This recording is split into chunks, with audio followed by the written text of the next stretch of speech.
Malgré la pluie et le froid, les soutiens de Benjamin Brière sont dans la rue, plus mobilisés que jamais.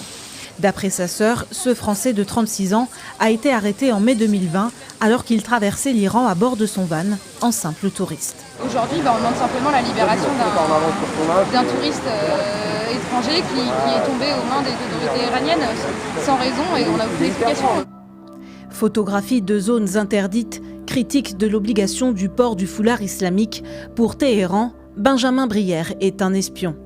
Emprisonné dans la ville sainte de Machhad, dans le nord-est de l'Iran, il aurait démarré une grève de la faim et risque la peine de mort. Benjamin Brière est le seul occidental détenu en Iran à ne pas avoir de passeport iranien.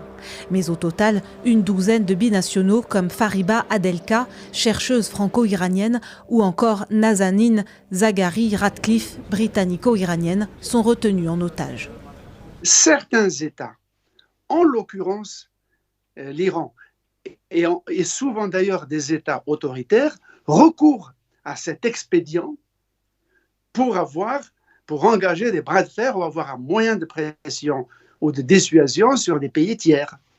C'est en 1979 que l'Iran réalise son plus célèbre tour de force. Le 4 novembre, des étudiants prennent d'assaut l'ambassade des États-Unis en Iran et exigent l'extradition de l'ex-Shah.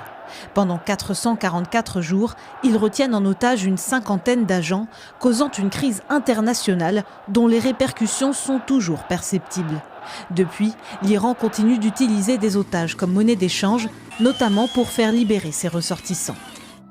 Fin 2020, la chercheuse australienne Kylie Moore-Gilbert est libérée de prison où elle purgeait depuis 2018 une peine de 10 ans pour espionnage.